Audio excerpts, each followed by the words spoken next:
పల్లె పండుగ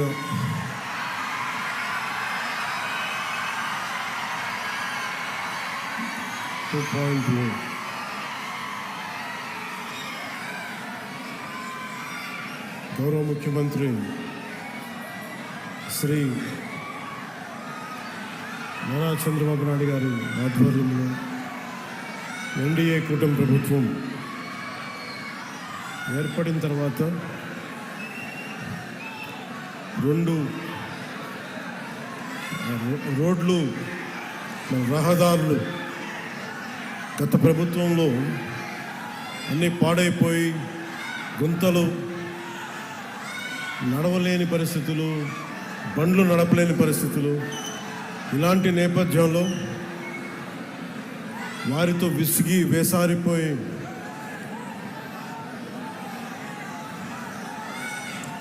కూటమి ప్రభుత్వానికి మీరందరూ మద్దతుగా నిలబడినందుకు మనస్ఫూర్తిగా మీ అందరికీ నా కృతజ్ఞత. పల్లె పండుగ 2.0 ఇది దాదాపు 6,000 కోట్ల పైతోటి పనులు ప్రారంభిస్తూ ఉన్నాం.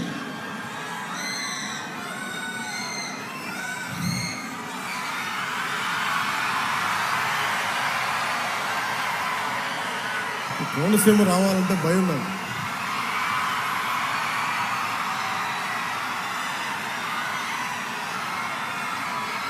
అంటే చాలాసార్లు చెప్తా ఉంటా, కోనసీమకి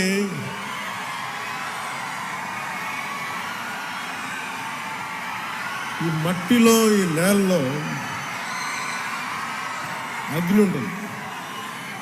అంటే ఖనిజ నిక్షేపాలు ఎప్పుడు బ్లోడ్ జరుగుతూ ఉంటాయి. ఈ తిండి తిన్న మీకు,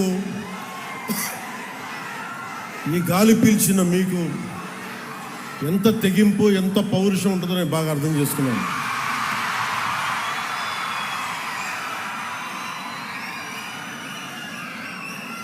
ఆడపిల్లలకు కూడా ఎంత తెగింపు ఉంటుంది. ఇక్కడ దారి పొడవునా వస్తూ ఉంటే అమ్మలు, అక్కలు, చెల్లెళ్ళు, ఆడపడుచులు హారతులు ఇస్తూ, పెద్దలు, పిన్నలు, యువత హారతులు ఇస్తూ ఉంటే చాలా ఆనందం వేస్తుంది. ఇంత ప్రేమకి నోచుకునే అర్హత నాకు ఉందా అనిపిస్తుంది ఒకసారి. భగవంతుడి దీవెన, మీ అందరి ఆశీస్సులు, చల్లని ఆశీస్సులు, మీరు నన్ను ఈ స్థానంలో కూర్చోబెట్టారు. ఇందాక ముందు శుభం మాట్లాడుకుందాం. దారిలో వస్తూ ఉంటే శివాలయం ఇంకా పూర్తి కాలేదు. ఆ శివాలయం పేరేంటిది?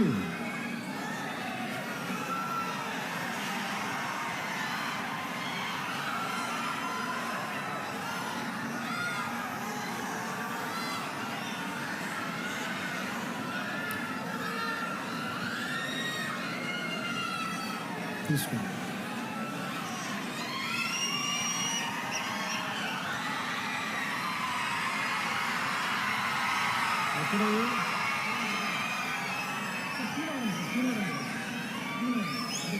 శివాలయమా? సార్, కోనవరం అంటే ఈరోజు ఎందుకు ప్రత్యేకించంటే, ఈరోజు సుబ్రహ్మణ్య షష్ఠి శుభాకాంక్షలు తెలియజేసుకుంటూ, కోనవరం శివాలయం ఆగిపోయింది.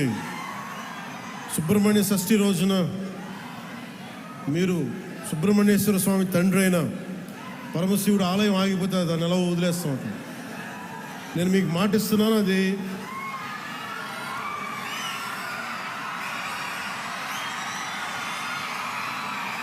పూర్తి చేద్దాం. టైం లైన్ చెప్పడానికి నాకేముందంటే, నాకు అది ఏ స్థాయిలో ఉందో తెలియట్లేదు.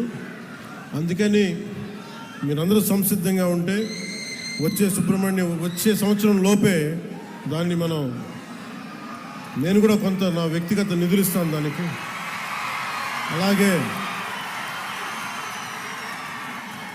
అలాగే మన ఎండోమెంట్స్ డిపార్ట్మెంట్తో మన మంత్రి గారితో కూడా మాట్లాడి దానికి కావాల్సిన నిధుల్ని నేను సమకూర్చి మీకు పరమశివుడు ఆశీస్సులు ఉండేలాగా మనందరికీ ప్రయత్నం నేను చేస్తాను. ఏంటమ్మా మీ లెటర్స్ ఇవన్నీ ఏం రాశారు లోపల? ఇవన్నీ చదివి మీకు పంపిస్తాను.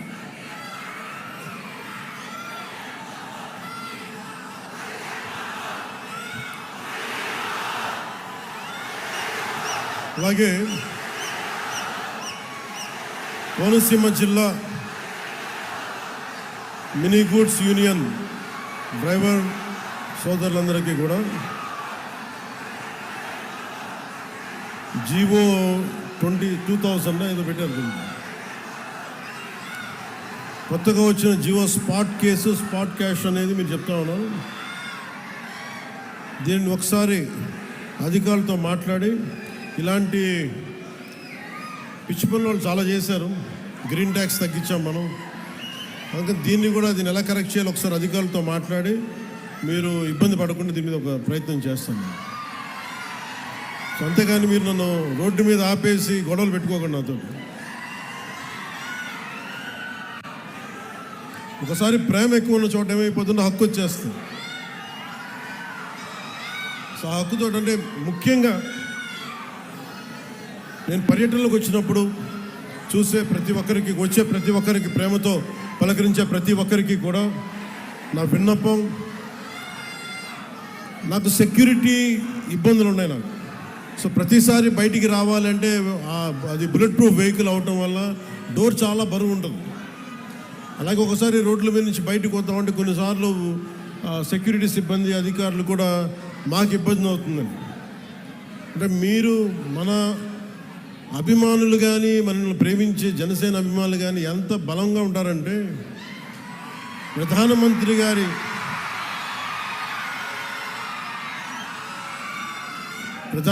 గారి ఎస్పీజీ గ్రూప్ కూడా, ప్రధానమంత్రి భద్రతా వ్యవహారాలని పర్యవేక్షించే ఎస్పీజీ వాళ్ళు కూడా నాకేం చెప్తారంటే,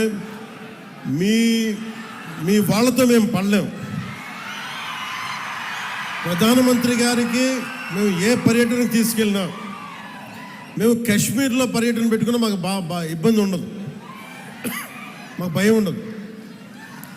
కానీ మీరున్న సభలకి రావాలి, మీ జనంతో రావాలి అంటే మీ ఉత్సాహాన్ని ఎలా ఆపాలో తెలియట్లేదు మాకు. అంటే మీరు అందరూ అంత మిలిటెంట్గా ఉంటారు, అంటే ప్రేమ చూపించిన అలాగే ఉంటుంది మీది. చాలా రా లవ్ మీద. అలాగే మీరు గొడవ పెట్టుకున్నా కూడా అంతే గట్టిగా ఉంటుంది. అంత గొడవ పెట్టుకుంటేనే కదా గత ప్రభుత్వంతో మనం పల్లి పండుగ 2.0 చేసుకోగలుగుతున్నాం. కానీ మీరే లేకపోతే, మీ ఉత్సాహమే లేకపోతే, మీ తెగింపే లేకపోతే ఈరోజు కుటుంబ ప్రభుత్వం ఈ పరిస్థితులు అయితే ఉండేది కాదు. గంటాపదంగా చెప్తున్నాను.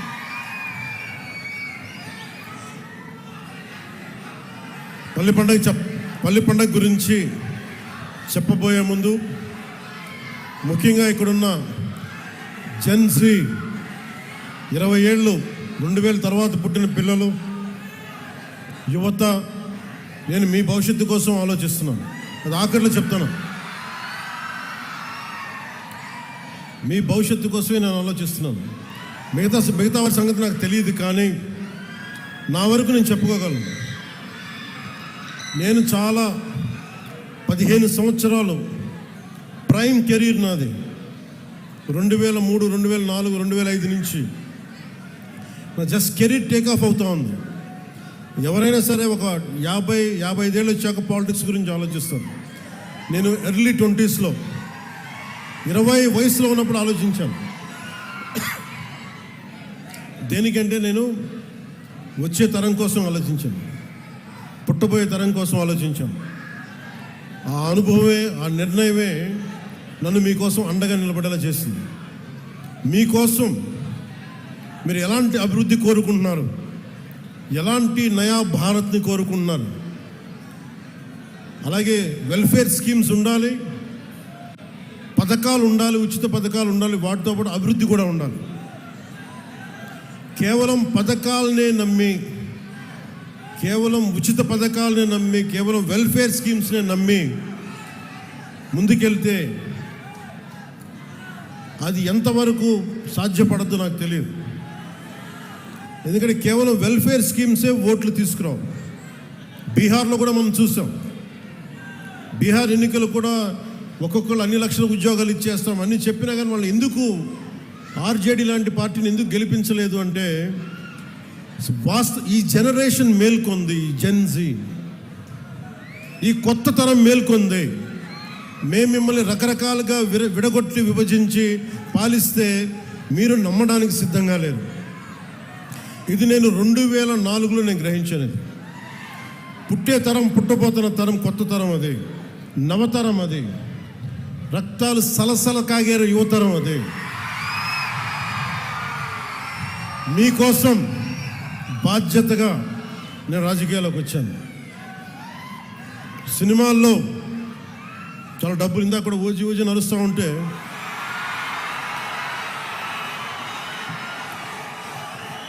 ఓజీ లాంటి సినిమాలు మనం 2004 తర్వాత కొట్టేవాళ్ళం. కానీ సినిమాల మీద నా దృష్టి లేదు, నాకు సమాజం మీద ఉంది నా దృష్టి. ఈ మధ్యన మీరు బాధపడుతున్నారని చెప్పి కొంచెం దృష్టి పెట్టాను ఓజీ గురించి. మరీ రాజకీయం, సమాజం అని మమ్మల్ని ఏడిపిస్తున్నాడు, మమ్మల్ని తలెత్తుకోలేకపోతున్నాం మన అభిమానులు అందరూ మాట్లాడుతూ ఉంటే ఒక్కసారి మీకోసం దృష్టి సారించాం.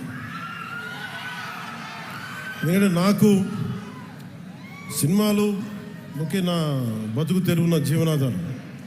రాజకీయం నా బాధ్యత, నా దేశభక్తిని చూపించుకోవడానికి, నా సామాజిక బాధ్యతను నిర్వర్తించడానికి నేను ఎంచుకున్న బాధ్యత ఇది.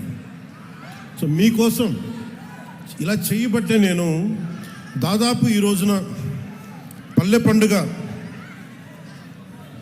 ఈ 2.0 సందర్భంగా మనం దాదాపు 6,000 కోట్ల రూపాయలతోటి పనులు మొదలు 6,787 కోట్ల రూపాయలతోటి 13,326 గ్రామ పంచాయతీల్లో 53,382 పనులని మనం ప్రారంభించబోతున్నాం. దీనికి మీరు 5 సంవత్సరాల క్రితం గత ప్రభుత్వ పాలన చూశారు.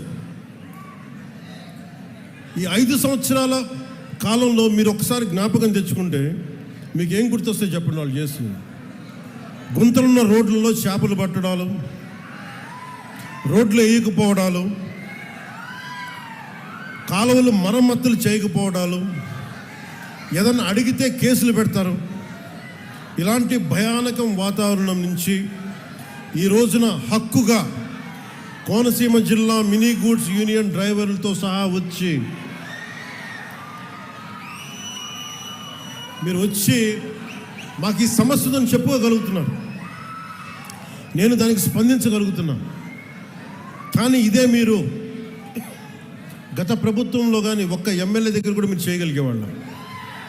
ఎంత భయపెట్టారు మిమ్మల్ని, ఎంత భయానకం వాతావరణం క్రియేట్ చేశారు. అంటే ఇదంతా మీరు ఒక్క యువత తీసుకున్న నిర్ణయం.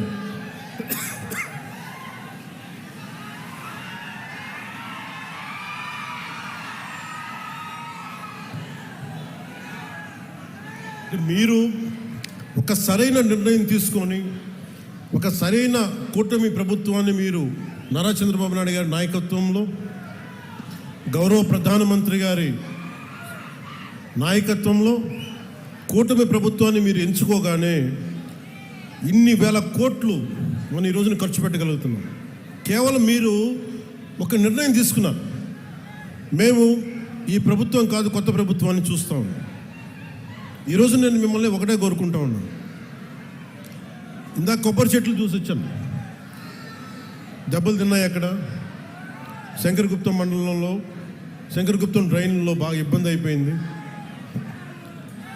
అక్కడ కొబ్బరి చెట్లన్నీ మొత్తం మొదలు పోతూ ఉన్నాయి. వెళ్ళి చూసి వచ్చాను. చూసొస్తే డ్రైన్ లేవు, డ్రైన్లు పూడికలు తీయలేదు. మీరు ఎవరన్నా మాట్లాడగలిగారా అంటే మాట్లాడడం, కానీ వినే నాయకులు లేరు ప్రభుత్వం, గత ప్రభుత్వంలో. ఈ రోజున నన్ను కానీ గౌరవ ముఖ్యమంత్రి చంద్రబాబు నాయుడు గారిని కానీ మీరు ఏమన్నా కానీ ఇది మేము ప్రజాస్వామ్యాన్ని నమ్ముతాం. మీకోసం ఒక మాట విని మీరు ఒక చిన్న పిటిషన్ ఇస్తే మేము తీసుకొని మేము దాన్ని సరిదిద్దడానికి ప్రయత్నం చేస్తూ ఉన్నాం. కానీ మనం వారసత్వంగా వచ్చినాయి మనకి అంటే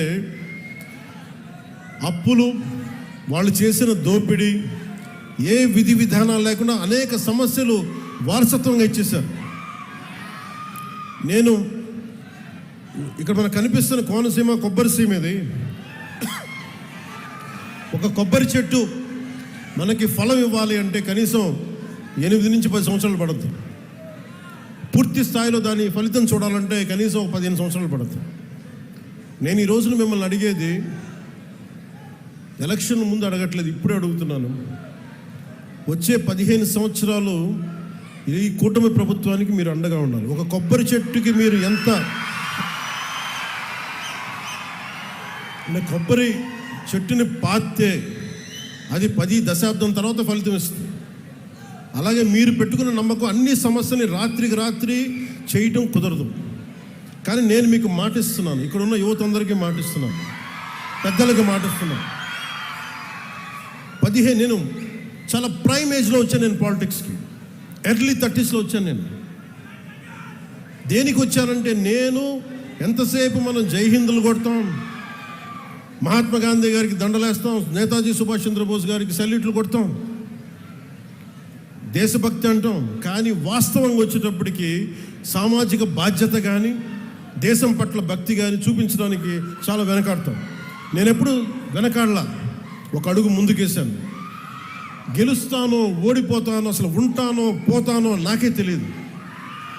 నేను ఒక విప్లవ స్ఫూర్తితో అడుగుపెట్టాను. నేను నా సమాజం కోసం నిలబడాలి, నా దేశం కోసం నిలబడాలని ఆ కమిట్మెంట్. అసలు ఈ ఎన్నికల్లో నేను నేనే గెలుస్తానో లేదో నాకు తెలియదు, నేను ఓడిపోతానో లేదో నాకు తెలియదు, గెలుస్తానో లేదో నాకు తెలియదు. ఒకే ఒక హోప్ ఇచ్చింది నాకు, రాజోలు హోప్ ఇచ్చింది పోయిన ఎన్నికలు. ఈరోజు కూటమి ప్రభుత్వం చూస్తున్న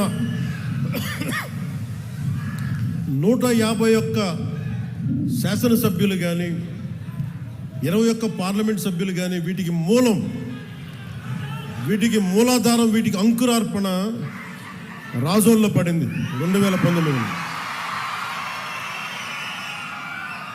ఒక చిన్న దీపం మిగతా దీపాలని ఎలా వెలిగిస్తుందో, ఒక కొవ్వొత్తిని వెలిగించి ఎలాగ మిగతా 5 కొవ్వొత్తులు మనం ఎలా వెలిగించాము, 5 దీపాలు మనం ఎలా వెలిగించాము ఒత్తుల్ని, అలాగా నాకు 2019లో మీరు వెలిగించినది చిన్నపాటి ఆశ,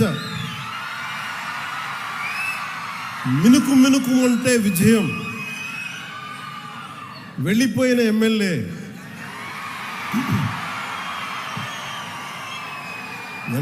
వెళ్ళిపోయినా ప్రజలు వెళ్ళాం, నా అన్నదమ్ములు వెళ్ళాం, నా ఆడపడుచులు వెళ్ళాం, మా అక్క చెల్లెలు వెళ్ళాం, మమ్మల్ని నిరంతరం చిరంజీవిగా ఉండని ఆశీర్వదించే పెద్దలు వదల్లా. మీరు ఇచ్చిన ఆ చిన్నపాటి ఆశ ఈ రోజున కూటమి ప్రభుత్వానికి ఎంత బలమైందంటే, అది నాకు బలమైంది, నేను కూటమికి బలమైంది. అది మీరు ఇచ్చింది. అందుకు నాకు ప్రత్యేకించి బాధ్యత ఉంది. నాకు రాజోలకి ఇందాక మన సోదరులు హరీష్ గారు చెప్పినట్టుగా, నేను గెలవటం పిఠాపురం నుంచి పోటీ చేశాను, గెలిచాను. కానీ రాజోలు నేను గుండెల్లో పెట్టుకుని నియోజకవర్గం. అందుకే పరమశివుడి ఆశీస్సులతోటి ఆలయాన్ని మొత్తం నేను అతి త్వరలో దానికి నిర్మాణానికి పూర్తి స్థాయిలో నా సహకారాన్ని దానికి అందిస్తాను. మనం పల్లె పండుగ 2.0లో రహదారులు దాదాపు 8,571 కొత్త రహదారులు నిర్మాణం చేస్తూ ఉన్నాం. 5,838 కోట్లతోటి 8,571 కిలోమీటర్లని కొత్త రహదారుల నిర్మాణం. అలాగే మనకి గోకులాలు ఉంటాయి. మనకు ఆవుని గోమాతగా పూజిస్తాం. ఇన్ని సంవత్సరాల్లో ఎవరు కూడా ఇన్ని గోకులాలు కానీ ముందుకు తీసుకెళ్ళలేకపోయారు. అలాంటిది మనం కొత్త ప్రభుత్వం, మన కూటమి ప్రభుత్వం వచ్చాక ఇప్పుడు దీంట్లో 375 కోట్ల రూపాయల వ్యయంతో 25,000 కొత్త మినీ గోకులాలు, 16 కోట్ల అంచనాతోటి 157 కమ్యూనిటీ గోకులాలని మనం ఏర్పాటు చేయబోతా ఉన్నాం. అలాగే 4 కోట్లు ఖర్చుతో 58 కిలోమీటర్ల మ్యాజిక్ డ్రైన్స్ని నిర్మాణం చేయబోతా ఉన్నాం. పంచాయతీ పరిధిలో 6 కోట్ల రూపాయలతోటి 15,000 కొత్త అభివృద్ధి పనులను చేయబోతా ఉన్నాం. అలాగే డిస్ట్రిక్ట్ పంచాయత్ రిసోర్స్ సెంటర్కి 148 కోట్లతోటి డిపిఆర్స్ మరియు గ్రామ పంచాయతీ భవనాలు నిర్మాణం చేస్తూ ఉన్నాం. అలాగే ఏషియన్ ఇన్ఫ్రాస్ట్రక్చర్ డెవలప్మెంట్ బ్యాంక్ నుంచి రుణ సహకారం తీసుకోవడంతో పాటు మహాత్మా గాంధీ జాతీయ ఉపాధి హామీ పథకం నిధులతోటి 15వ ఆర్థిక సంఘం నిధులతోటి ప్రధానమంత్రి గారి గ్రామ సడక్ యోజన, శాస్కి అంటే రాష్ట్ర మూలధన పెట్టుబడుల ప్రత్యేక సాయం వంటి పథకాల నుంచి దాదాపు 6,787 కోట్లు సమీకరించి పల్లె పండుగ 2 ద్వారా 13,326 గ్రామ పంచాయతీల పరిధిలో 53,382 పనులను చేపడుతున్నాం ఈరోజు. సో దానికి మీరందరూ ప్రత్యేక అతిథులుగా వచ్చినందుకు, అది మన రాజోల్లో దీని ప్రారంభోత్సవం చేసినందుకు మీ అందరికీ మనస్ఫూర్తిగా మీకు ధన్యవాదాలు తెలుపుకుంటా ఉన్నాను.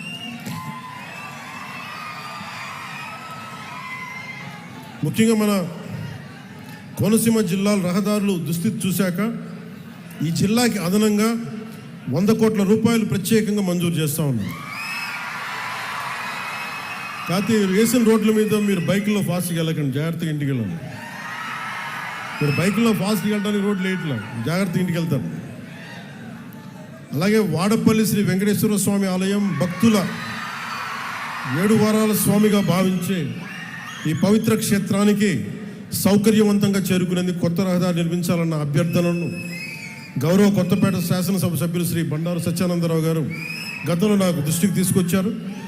ఆ విజ్ఞప్తిని గౌరవించి గోదావరి ఏటిగట్టు మీదుగా ఆలయాన్ని నేరుగా కలుపుతున్న 7 కిలోమీటర్ల రహదారి కోసం 6 కోట్లు ఇదివరకే మంజూరు చేశాం. రావులపాలెం మార్గంలోని ఇరుకు రోడ్డు ట్రాఫిక్ సమస్యలకు ఇది చాలా స్పష్టమైన పరిష్కార మార్గం తీసుకొస్తుంది. ఇది క్లుప్తంగా పల్లె పండుగ 2.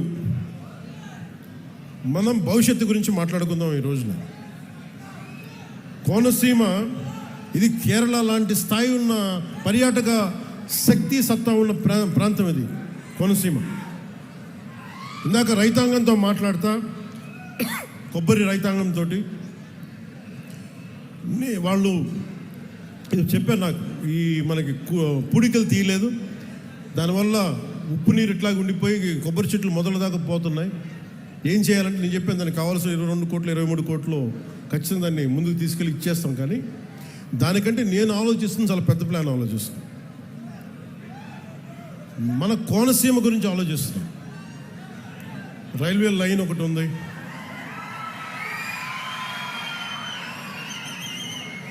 గత ప్రభుత్వానికి అండగా ఉండే పత్రికలు కొన్ని మీరేం చేశారని మాట్లాడుతూ ఉంటాం. మేము మీలాగా దోచేయట్లా, మీలాగా ఎవరైనా పిటిషన్ ఇస్తే భయపెట్టట్లా, ఇన్ని వేల కోట్లు ఖర్చు పెడతా ఉన్నాం, అందరికీ సకాలానికి జీతాలు ఇస్తూ ఉన్నాం, మీరు ఇచ్చిన దానికంటే పెన్షన్లు ఇంకా బలంగా ఇస్తున్నాం, వికలాంగుల పెన్షన్లు బాగా ఇస్తున్నాం మీకంటే కూడా. వీటన్నిటి మధ్యలో ఛాలెంజ్ ఏంటంటే వీళ్ళు ఏది కూడా మీ దృష్టిలో పెట్టుకోవాల్సింది, ముఖ్యంగా యువత. ఎందుకంటే నేను 2014లో 9లో మాట్లాడినప్పుడు చాలామందికి నేను మాట్లాడుతున్న ఎంతవరకు వాస్తవ రూపం దాలుస్తుంది, నేను పడికట్టు పదాలతో మాట్లాడే రాజకీయ నాయకుడు నేను కాదు, నాకు తెలియదు. అయ్యా నేను ప్రేమగా మాట్లాడతాను, గుండెల్లోంచి మాట్లాడతాను. నాకు 2 మాటలు నాకు తెలియదు. గొడవ పెట్టుకున్నా ప్రేమించినా ఒకటిలాగా ఉంటుంది. గొడవ పెట్టుకుంటే శత్రువు అనుకుని గొడవ పెట్టుకుంటాను, మళ్ళీ వెనక్కి వెళ్ళను. ప్రేమించిన నా ఇంట్లో వాడు అనుకుని ప్రేమిస్తాను. సో నేను మీకోసం నేను ఉన్నాను ఇక్కడ. చాలామంది మాట్లాడుతున్నారు ఈ మధ్యన, విప్లవాలు వచ్చేస్తాయి, నేపాల్ తరహాలో, శ్రీలంక తరహాలో, బంగ్లాదేశ్ తరహాలో యువత రోడ్ల మీదకి వస్తారు, గొడవ చేస్తాను. ఈ దేశంలో చాలామంది కలలు కంటా ఉన్నారు. అలా చెయ్యాలి అంటే, అలా గొడవలు రావాలి అంటే అది ఎన్డీఏ ప్రభుత్వం కాదు, గత ప్రభుత్వం కనుక ఇంకొక సంవత్సరం ఉంటే ఖచ్చితంగా ప్రజలు రోడ్ల మీదకి వస్తారు. అలాంటి తిరుగుబాట్లు నడపడానికి మేము ఎప్పుడు సిద్ధంగా ఉండాం. అదృష్టవశాత్తు మన ప్రజాస్వామ్యం చాలా బలమైంది, మీ నిర్ణయం అమూల్యమైంది కాబట్టి గొడవలు లేకుండా ఒక్క ఓటు అనే ఒక ఆయుధంతో మొత్తం ప్రభుత్వాలనే మార్చేశారు మీరు. ఇప్పుడు మన ముందున్న బాధ్యత ఏంటి? మా ముందున్న బాధ్యత, నేను మీ భవిష్యత్తు కోసం ఆలోచిస్తున్నా. మీకు ఎలాంటి ఉపాధి కావాలి, ఎలాంటి మీకు టాలెంట్ ఉంటే మీకు అద్భుతంగా ఉంటుంది. ఉదాహరణకి మన కోనసీమ వాతావరణం తీసుకుందాం. ఇక్కడ బ్యాక్ వాటర్స్ ఉన్నాయి. కేరళలో బ్యాక్ వాటర్ టూరిజం చాలా అద్భుతమైంది. ఎక్కడెక్కడో విదేశాల నుంచి ఆ పడవల్లో ఉండి అక్కడే వాళ్ళు వండుకొని వాళ్ళకి బోల్డంత డబ్బులు వస్తాయి అక్కడికి. దానివల్ల బోల్డంత ఉపాధి అవకాశాలు, బోల్డంత మనకి టూరిజం ఇన్కమ్. అలాగే తమిళనాడులో షూటింగ్లకి తమిళనాడుకి వెళ్తారు, వద్దు అవసరం లేదు. మన కోనసీమ వస్తే అసలు కొబ్బరి తోపులు చూస్తే ఎంత అద్భుతంగా ఉంటుంది. ఇక్కడ ఈ అందాన్ని ఎక్కడన్నా కొట్టగలవా? తిరిగి సృష్టించగలవా ఈ అందాన్ని? సో దీన్ని సినిమాల ద్వారా కానీ, అంటే ఎన్ని అవకాశాలు ఉన్నాయి అంటే మనం చేసుకోవడానికి కోనసీమకి అన్ని అవకాశాలు. అలాగే యువతకి పిచ్చి తెగింపు ఉంది మీ దగ్గర. ఏం తెగింపు ఉంది? మీరు పట్టుకున్న జెండా కర్ర అది ఒక తుపాకీలాగా అయిపోతుంది మీ చేతుల్లో. ఆ కనిపించే జెండా కర్ర ఒక బాణాకర్ర అయిపోద్ది. మీకు ఇవ్వగలిగేది ఏంటి ప్రభుత్వాలు? మీ భవిష్యత్తు కోసం మీకు ఎలాంటి మీకు స్కిల్స్ ఇవ్వాలి? మిమ్మల్ని ఏ స్కిల్ మీకు ఇస్తే మీరు అద్భుతంగా తయారవుతారు. అంతేగాని కూర్చోబెట్టి, నేను కోరుకుంటున్నది ఒకటే, ఒక దేశం తాలూకు నిజమైన డెవలప్మెంట్ ఎప్పుడంటే వెల్ఫేర్ స్కీమ్స్ తగ్గి ఉపాధి అవకాశాలు పెంచగలిగితే ఆ దేశం నిజమైన అభివృద్ధిలోకి వెళ్తుంది. ప్రస్తుతానికి మనం ఇస్తున్న వెల్ఫేర్ స్కీమ్స్ అన్నీ ఉండాలి, కానీ నిజమైన అభివృద్ధి ఎట్లా అంటే వెల్ఫేర్ స్కీమ్ అవసరం లేని పరిస్థితుల్లో అత్యంత తక్కువ శాతం ప్రజలు ఉండాలి. ఎక్కువ శాతం ప్రజలు వాళ్ళ స్వయం శక్తి మీద, వాళ్ళ కాళ్ళ మీద వాళ్ళు నిలబడగలిగే సత్తాని ప్రభుత్వాలు కానీ పాలసీలు, పబ్లిక్ పాలసీల ద్వారా కానీ తీసుకురాగలిగితే అది నిజమైన అభివృద్ధి. నారా చంద్రబాబు నాయుడు గారి నాయకత్వంలోని కూటమి ప్రభుత్వం, ప్రధానమంత్రి గారి నాయకత్వంలోని కూటమి ప్రభుత్వం ఆ దిశగానే ఆలోచిస్తూ ఉంది. వెల్ఫేర్ స్కీమ్స్ ఉంటాయి. వెల్ఫేర్ స్కీమ్స్తో పాటు అసలు వెల్ఫేర్ స్కీమ్ పరిస్థితుల్లో కంటే కూడా అభివృద్ధిని ఎలా చేయాలి, మనం ఏ రకంగా తీసుకెళ్ళాలి, ఏ రోడ్లు, నేను ఏ మూలకెళ్ళండి రోడ్డు మీదకి వచ్చినా, ఏ మూలకెళ్ళినాక నన్ను అడిగేది ఒకటే. మొన్న ఏదో ఏ ఊరు వెళ్ళాం, మొన్న ఏ ఊరు వెళ్ళాం, మన ఐఎస్ఐ జగన్నాథపురం పశ్చిమ, మన ఏలూరు వెస్ట్ గోదావరి వెళ్తే ఒక ఆడపడుచు బిడ్డను తీసుకొని గొడవ పడతా నా దగ్గరకు వచ్చి, అసలు పోలీసుని అందరినీ నెట్టి నా దగ్గరకు వచ్చి అదేదో ఇస్తుంటే ఫైన్ నాకు, అంటే నాకు ఇబ్బంది ఎలా ఉంటుందంటే ఒకసారి నాకు బయట ఏం జరుగుతుందో అర్థం కాదు. బయటికి వద్దాం రోడ్లో నుంచి అంటే, బండిలో నుంచి అంటే ఒకవైపు మీద పడే మన అభిమానం, ప్రేమ అభిమానం, నేను బయటికి రాలేదు.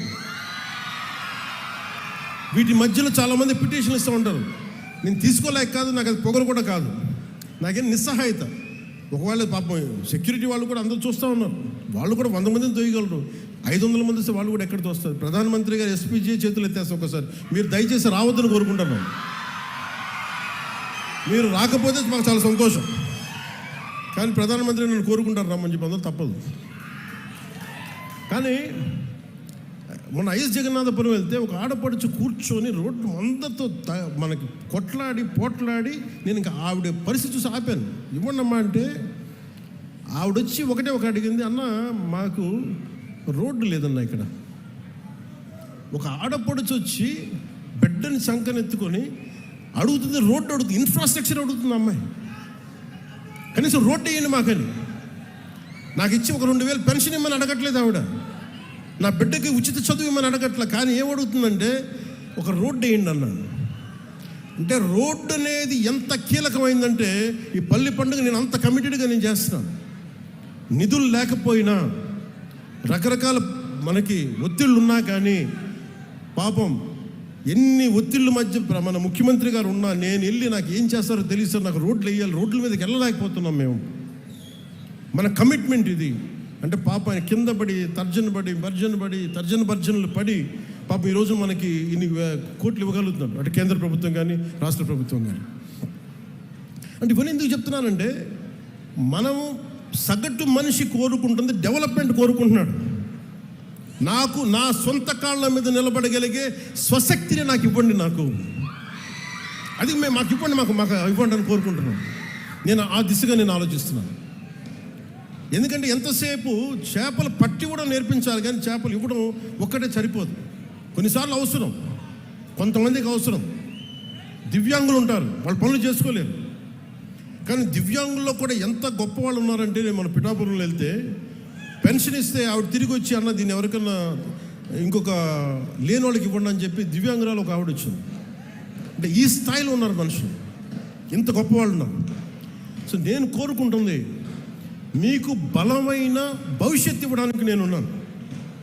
మీకోసం మీ ఆశలు, మీ కోరికలు, మీ ఆశ, మీ ఆశయాలు, మాకు భవిష్యత్తు కావాలి, ఉపాధి కావాలి, పరిశ్రమ రావాలంటే మాకు స్కిల్ డెవలప్మెంట్ కావాలి.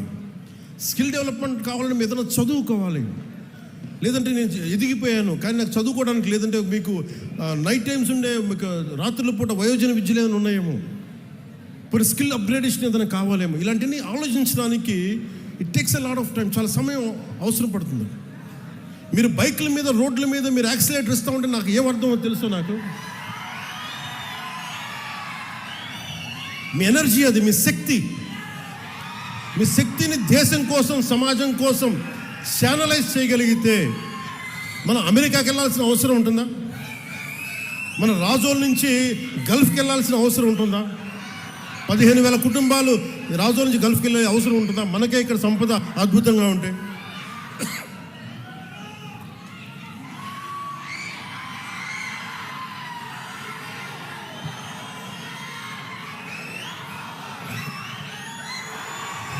అన్నీ నేను కోరుకుంటున్న భారతదేశం స్వయం శక్తి మీద నిలబడే భారతదేశం, ఎవరికి తలవంచని యువ భారతం నేను కోరుకుంటున్నాను. ఏ దేశానికి తలవంచని యువ భారతం. మీలో ఉన్న నిగూఢమైన శక్తిని, మీలో ఉన్న అణగారిన శక్తిని బద్దలు కొట్టి బయటికి తీసే నాయకత్వం కావాలి ఇక్కడ. ఆ నాయకత్వం ఈరోజు మీరు ఇచ్చారు. మీరు కుటుంబ ప్రభుత్వం దగ్గర మీకు అండగా నిలబడ్డారు. లా అండ్ ఆర్డర్ ఒకటి. నేను గంజాయిని చూస్తూ ఉంటాను. గంజాయి ఎందుకు తాగుతారు? హై కావాలి వాళ్ళకి, ఏదో సాధించాలని. యువతకు నేను ఇదే చెప్తున్నాను, జెన్జీ యువతకి, గంజాయి మత్తులో మీరు వెళ్తున్నారు అని చాలా వీరని కాదు, జస్ట్ చేసేవాళ్ళకి చెప్తున్నాను. మీరు get in to martial arts నేర్చుకోండి, కొట్లాడి బాక్సింగ్ నేర్చుకుని తిరగండి, పరిగెట్టండి. మీకు going to some kind of sports. అప్పుడు హై తెలుస్తుంది మీకు. గంజాయి మత్తుల్లో, మాదక ద్రవ్యాల్లో ఉండదు. చాలా ఫ్రస్ట్రేషన్స్ ఉంటాయి మీ అందరికీ. నాకు ఫ్రస్ట్రేషన్స్ ఉండే 20s. నేను దాన్ని ఛానలైజ్ చేశాను. మార్షల్ ఆర్ట్స్కి వెళ్ళాను. నేను ఒక నిర్ణయం తీసుకొని నన్ను డిసిప్లిన్ చేసుకుంటే ఈరోజు నాకు ఇంతమంది నిలబడ్డారు. మీలో ఒక్కొక్కడు నేను నిర్ణయం తీసుకొని నేను ఒక్కడినంటే అది ఏ స్థాయికి వెళ్ళింది? ఒక దేశ ప్రధానమంత్రి గారికి మనం కూర్చుని దృష్టిలో పడేంత స్థాయికి వెళ్ళింది. అలాంటిది మీలో ఎంత నిగూఢమైన శక్తి ఉంది ఒక్కొక్కరిలో. నేను మిమ్మల్ని కోరుకునేది, మిమ్మల్ని పథకాల పేరు మీద మిమ్మల్ని మెత్తని వ్యక్తులుగా చేయడానికి నాకు ఇష్టం లేదు. నాకు పథకాలు మీరు నడిచే వరకే. మీరు ఒకసారి మీ స్వయం శక్తి మీద మీకు నడిచారా, ఎవరి అవసరం రాకూడదు కూడా. అలాంటిది మీరు గుర్తుపెట్టుకుని, నేను దేహి అంటే బాగుంటుందా మీకు? నేను అవసరం ఒకసారి అడుగుతామో, కానీ రోజు దేహి అంటే ఒకరోజు ఇస్తారు, 2 సంవత్సరాలు ఇస్తారు, 3 సంవత్సరాలు ఇవ్వకపోతే ఏం చేస్తాం మనం? అందుకని నేను కోరుకుంటుంది ఏంటంటే భవిష్యత్తులో నిజమైన అభివృద్ధి భారతదేశానికి, ఒక ఆంధ్రప్రదేశ్కే కాదు. ఉదాహరణకి నేను వెళ్ళి ముఖ్యం మన మంత్రివర్గం అందరితో మీటింగ్ చేశాను. మీటింగ్ చేస్తే ఈరోజు వాళ్ళు చాలా గొప్పగా ఆర్భాటంగా 5 లక్షల ఉద్యోగాలు ఇచ్చామని చెప్పి సచివాలయాలని చెప్పారు పోయినసారి. వెళ్ళి చూస్తే వాస్తవానికి 4 లక్షల లోపే. ఇంకా 50,000 భర్తీ ఉంది ఒక చోట, ఒక పార్ట్లో. ఇవన్నీ చూస్తే వాళ్ళకి ఏ సర్వీస్ రూల్స్ అప్లై కావు, ఉట్టిపన్యానికి ఉద్యోగాలు ఇచ్చేశారు. ఎవరి దగ్గర నుంచి డబ్బులు తీసుకోవాలో తెలియదు, ఎవరు వాళ్ళకి హెడ్డో తెలియదు. ఇంత అగమ్య గోచరంగా ఒక పద్ధతి పాడు లేకుండా విభజించేశారు, ఉద్యోగాలు ఇచ్చేశారు. వాళ్ళకి ఎలా ప్రమోషన్స్ వస్తాయి, ఒక డిస్క్లస్ ప్రమోషన్ ఎలా వస్తుంది, లేదంటే ఈ కూర్చున్న ఒక సర్వే అసిస్టెంట్కి ఎలా ప్రమోషన్ వస్తుంది, ఏమి లేవు, సర్వీస్ రూల్సే లేవు. అంటే అలాంటి మీరు కూర్చొని తలలు నిమిరి, అంటే మీరు నాతో సహా ప్రతి రాజకీయ నాయకుడిని కూడా మీరు శల్య పరీక్షలు పెట్టాలి. యువత శల్య పరీక్ష మీరు పెట్టాలి. ఎందుకంటే మీరు బాధ్యతగా ఉంటే తప్ప నాయకులందరికీ భయం రాదు. నాతో సహా ముఖ్యమంత్రి గారు కానీ నేను కానీ శాసనసభలో ఇదే చెప్పాం, మేము తప్పు చేస్తే మేము బాధ్యత వహిస్తాం. మాతో కూడా ఎవరిని ఎవరు ఉపేక్షించేది లేదు. అండ్ మేము దానికి అకౌంటబిలిటీ తీసుకుంటా ఉన్నాం. ఇది సాక్షాత్తు శాసనసభలో చెప్పాం. మేము శాసనసభలో ఏం మాట్లాడినా అది ఒక శాసనమే అవుతుంది. సో మేము తప్పు చేసినా, గౌరవ ముఖ్యమంత్రి గారు కూడా చెప్పింది, మేము ఎవరైనా తప్పు చేసినా శిక్ష మాకు కూడా పడాల్సిందే. అలాంటిది ఎమ్మెల్యేల పనితీరు మీద కావచ్చు, కూటమి నాయకుల పనితీరు మీద కావచ్చు, మీరు ఓట్లేశారు, మీరు అడగాల్సిన అవసరం ఉంది. మీరు అలాగే ఒకటి, మీకు హక్కు ఉండాలి అంటే మీరు బాధ్యత కూడా చూపించాలి. రాజ్యాంగం ఈ రోజున కాన్స్టిట్యూషన్ డే, ఈ రోజున రాజ్యాంగ దినోత్సవం. రాజ్యాంగ దినం మనం ఏం చెప్తాం? రాజ్యాంగ దినోత్సవం మన ఫండమెంటల్ రైట్స్, నీ ప్రాథమిక హక్కులు, నువ్వు right to live, right to educate, ఇవన్నీ ఉంటాయి. అలాగే నీ బాధ్యతలు ఏంటి? అలాగే నేను ప్రతి పౌరుడు కూడా బాధ్యత ఏంటి? ఇక్కడున్న జెన్జీ యువతను అడుగుతున్నాను, మీ బాధ్యత. సమాజం పట్ల మీకు బాధ్యత ఉంది, దేశం పట్ల మీకు బాధ్యత ఉంది, ఈ సంస్కృతి పట్ల మీకు బాధ్యత ఉంది. ఇవన్నీ మీరు నిర్వర్తించగలిగితే మీకు అప్పుడు హక్కు వస్తుంది. మీరు నిలబడితే ఇంకొక నిలదీసే హక్కు మీకు వస్తుంది. ఈ రోజున, ఈ రాజ్యాంగ దినోత్సవం రోజున ఒకటే ఒక సందేశం నాది, మీరు నిలబడితే, మీరు మీ ఆశయాలకి మీరు నిలబడి మీ బాధ్యతల్ని మీరు నిర్వర్తిస్తే, ప్రతి ఒక్క పొలిటికల్ వ్యవస్థలో ఉండే ప్రతి ఒక్కరిని, వార్డు మెంబర్ దగ్గర నుంచి ఎంత పెద్ద స్థాయి నాయకుడి దగ్గరికైనా సరే నిలదీసే హక్కు మీకు వస్తుంది. అది మర్చిపోకండి. ఇది నేను ఎందుకు ఇంత ధైర్యంగా చెప్తున్నా మేమందరం కుటుంబ ప్రభుత్వం తరపున అంటే, మేము ఈ దేశం బాగుండాలి. ముఖ్యమంత్రి గారు కూడా పదే చెప్తుంది, అసలు మనకి ఎవరన్నా డబ్బున్న వాళ్ళని కొంతమంది దత్తత తీసుకోండి, దత్తత తీసుకొని వాళ్ళకి ఎంటర్ప్రెన్యూర్స్, కుటుంబాల నుంచి ఒక ఎంటర్ప్రెన్యూర్ కావాలి ఆయన కోరిక. సో అలాగా అంటే ఇది చాలామంది కలిసికట్టు రావాలి సమాజ నిర్మాణానికి. అందుకని మీరు కూడా ఈ నిర్మాణంలో భాగస్వామ్యం తీసుకోండి. నేను మళ్ళీ 14 రోజుల తర్వాత మళ్ళీ రాజోలు వస్తాను. నేనేం చెప్పాను అధికారులకి, కోనసీమకి ఒక కాంప్రహెన్సివ్ ప్లాన్, ఒక సమగ్రమైన విధి విధానాలతోటి, ముందు రైతాంగానికి, కొబ్బరి రైతాంగానికి కావాల్సిన విధి విధానాలతో ఒక ప్రణాళికతోటి 45 రోజుల్లో వస్తాం, జనవరి పండగ తర్వాత. ఈ లోపల నేను 14 రోజుల తర్వాత వస్తాను. దానికి ఏం పనులు చేయమని చెప్పి అధికారులకి ఆదేశించాను. అలాగే మీకు కూడా మీరు నన్ను పని చేసుకునే వెసులుబాటు ఇవ్వండి చాలు. నాకు 2 ఇవ్వండి. మీరు నాకు పని చేసే వెసులుబాటు ఇవ్వండి. 2, 15 సంవత్సరాలు ఒక కొబ్బరి చెట్టును కాపాడుకుంటే అది ఇంటికి పెద్ద కొడుకు అంటారు. కూటమి ప్రభుత్వాన్ని ఒక పెద్ద కొడుకులా కాపాడండి. మీరు ఈ పెద్ద కొడుకుని మీరు కాపాడితే పెద్ద కొడుకు మీకు భవిష్యత్తు ఇస్తారు. ఇది రాజోలు తాగదు, కోనసీమ తాగదు, ఆంధ్రప్రదేశ్ తాగదు, దేశం కలుగుతుంది. మీరు అదే చెప్తున్నాను. రాజోల్ నుంచి మొదలైన ప్రయాణం పైదాకా వెళ్ళను. మీ చేతుల్లో ఉన్నది. నాకు ఇవ్వగలిగేదల్లా నేను మిమ్మల్ని నమ్మాను, మీకోసం నిలబడతాను. నేను అద్భుతాలు రాత్రికి రాత్రి చేస్తానని చెప్పను.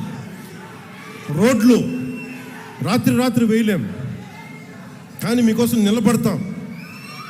మీకు ఏదైనా సమస్య ఉంటే మీరు పాలు పంచుకోవాలంటే నన్ను పవన్ కళ్యాణ్ అవసరం లేని స్థాయిలో దేశం ఉండాలి.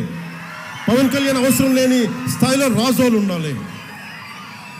నేను వస్తేనే సమస్య తీరుద్దంటే తప్పు కదా. వ్యక్తి సెంట్రిక్, పర్సనల్ సెంట్రిక్ డెమోక్రసీ అయిపోయింది, డేంజరస్.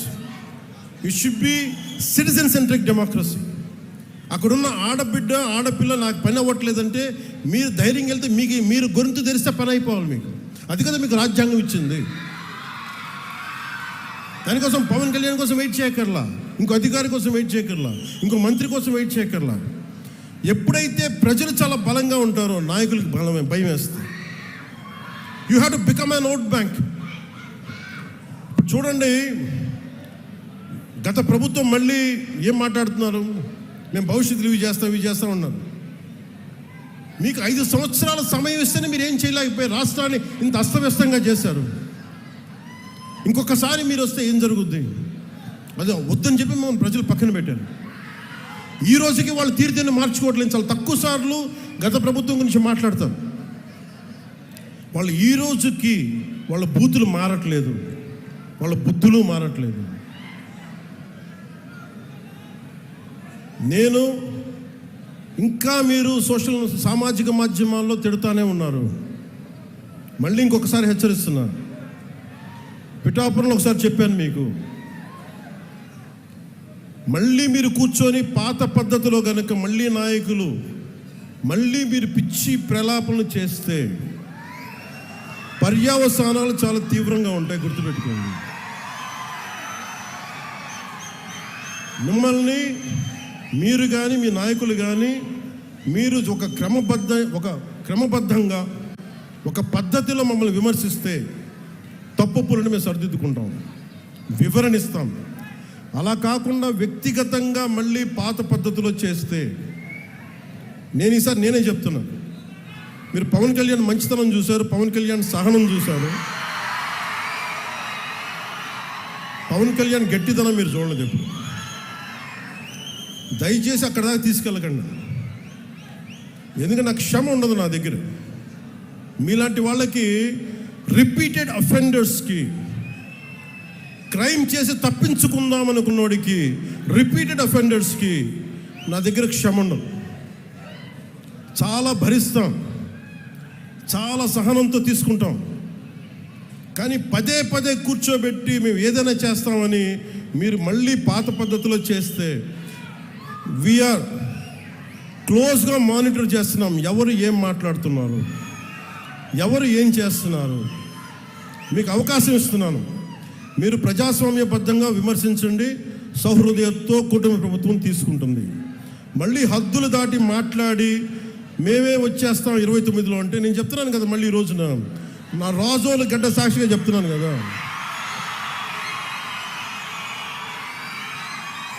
నా రాజోలు గడ్డ సాక్షిగా చెప్తున్నాను.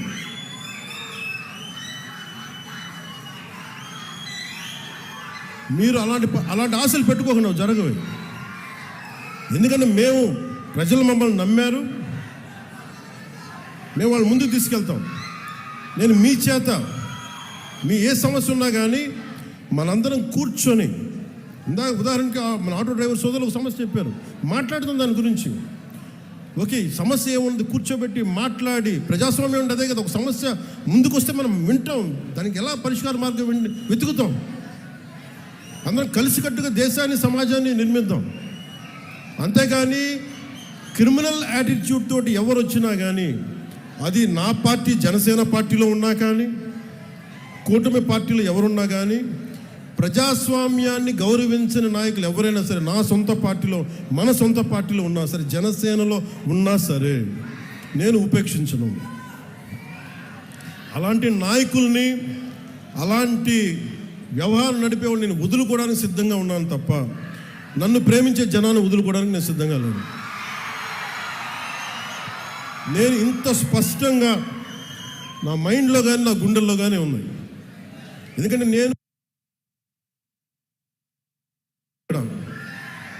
ఈరోజు మీ పెద్దవాళ్ళు అయిపోయారు, 40 ఏళ్ళు 50 ఏళ్ళు వచ్చేసినాయి. కానీ వాళ్ళందరికీ భవిష్యత్తు ఏం కోరుకుంటారు? వాళ్ళ బిడ్డల భవిష్యత్తు కోరుకుంటారు. మీ బిడ్డల కోసం ఆలోచించడానికి ఒక తండ్రి ఒక తల్లి ఎలా ఆలోచిస్తారో కూటమి ప్రభుత్వం అలా ఆలోచించాలి. ఇప్పుడే అడుగు పెట్టాం, 18 నెలలు అయింది. ఇప్పుడు స్టార్ట్ చేశాం. మీ ఆశీస్సులు కావాలి, మీరు అర్థం చేసుకునే మనసు కావాలి. అందుకని నాకు మనస్ఫూర్తిగా రాజోల్ నుంచి ప్రతి ఒక్కరికి, ఆంధ్ర రాష్ట్రంలో ప్రతి ఒక్కరికి, మమ్మల్ని గెలిపించిన కుటుంబ ప్రభుత్వాన్ని గెలిపించిన ప్రతి ఒక్కరికి 2 చేతులు జోడిస్తూ మీ అందరికీ కృతజ్ఞతలు తెలియజేసుకుంటూ, పదవులు ఎలా ఉంటాయి ఏముంటాయి నాకు ఎప్పుడు తెలియదు, ఆలోచించాలి. డిప్యూటీ సీఎం అవుతాను కూడా ఆలోచించాలి, ఎమ్మెల్యేగా గెలుస్తాను కూడా ఆలోచించాలి. నా కోరిక ఒకటే, కష్టంలో ఉన్నవాడికి సాయం చేయాలి అన్నదే ఒకటే. అదే నన్ను ఇక్కడ దాకా పట్టుకొచ్చింది. మీరు నన్ను మనస్ఫూర్తిగా నమ్మండి. ఇందాక చెప్పినట్టుగా ఒక ఇంటికి పెద్ద కొడుకు ఎలా ఉంటుందో ఈ ప్రభుత్వాన్ని ఒక పెద్ద కొడుకుగా భావించి మీరు నమ్మండి. మీరు దీనికి ఒక 15 సంవత్సరాల సమయం కావాలి మాకు. అందుకని ఈ రోజున 100 కోట్లు ఇవ్వగలుగుతున్నాం అంటే 2014 నుంచి 19 వరకు, 2019 నుంచి 24 వరకు కనీసం ఎన్ని కోట్లు వచ్చినాయి మీరు చెప్పండి ఒకసారి మన కోనసీమకి. దీన్ని బట్టి మీరు అర్థం చేసుకుని ఎంత కమిటెడ్గా పనిచేస్తున్నామని. ఒకవైపు ఉపాధి మనకి హామీ, మనకి ఏవైతే హామీలు చెప్పామో సూపర్ 6 అవి అమలు పరుస్తూ, రోడ్లు వేస్తూ, ఇన్ఫ్రాస్ట్రక్చర్ డెవలప్ చేస్తూ, చాలా ఒకవైపు వాళ్ళ దోపిడీని ఏం చేశారని బయటకు తీసుకొస్తూ చాలా ఇబ్బంది పడతా ఉన్నాం. వీటన్నిటి మధ్యలో కూడా ఇంత సమర్థవంతంగా రాష్ట్ర ప్రభుత్వాన్ని నడుపుతున్నామంటే గౌరవ ముఖ్యమంత్రి గారి నాయకత్వంలో మేమందరం కలిసి, మీ ఆశీస్సులు కావాలి, మెండుగా కావాలి, మాకు బలాన్నిచ్చే మీ ఆశీస్సులు కావాలని కోరుకుంటూ మీ అందరితోటి నా కోనసీమ సోదరులకి, సోదరిమణులకి, ఆడపడుచులకి, అక్క చెల్లెళ్ళకి, కార్మిక సంఘాల నాయకులకి, ప్రతి ఒక్కరికి పేరు పేరున ధన్యవాదాలు తెలుపుకుంటున్నాను.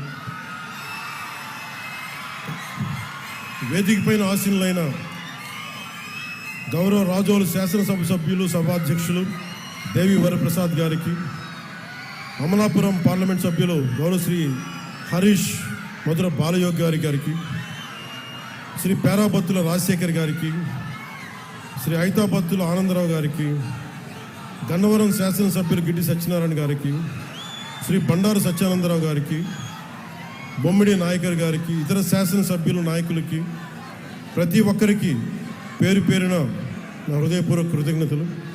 ఈ కార్యక్రమాన్ని సమర్థవంతంగా పల్లె పండుగ 2.0 సమర్థవంతంగా ముందుకు తీసుకెళ్తున్న పంచాయతీరాజ్ ముఖ్య కార్యదర్శి, గ్రామీణాభివృద్ధి, గ్రామీణ నీటి సరఫరా, పారిశుద్ధ్యం ప్రిన్సిపల్ సెక్రటరీ శ్రీ శశిభూషణ్ కుమార్ గారికి, commissioner Panchayati Raj and rural development M Krishnatej గారికి,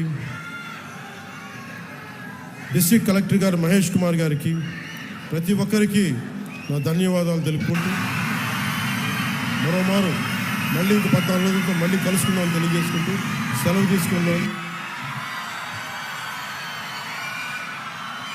మాట్లాడు అంటే ఓఎన్జీసీకి సంబంధించి దానికి చెప్పాను ఆల్రెడీ. వస్తేనే సమస్య తీరుద్దంటే తప్పు అంటే ఇదేమవుతుందంటే ఇది చాలా మనం పని అయ్యేలా మాట్లాడాలి, గొడవ పెంచేలా మాట్లాడకూడదు.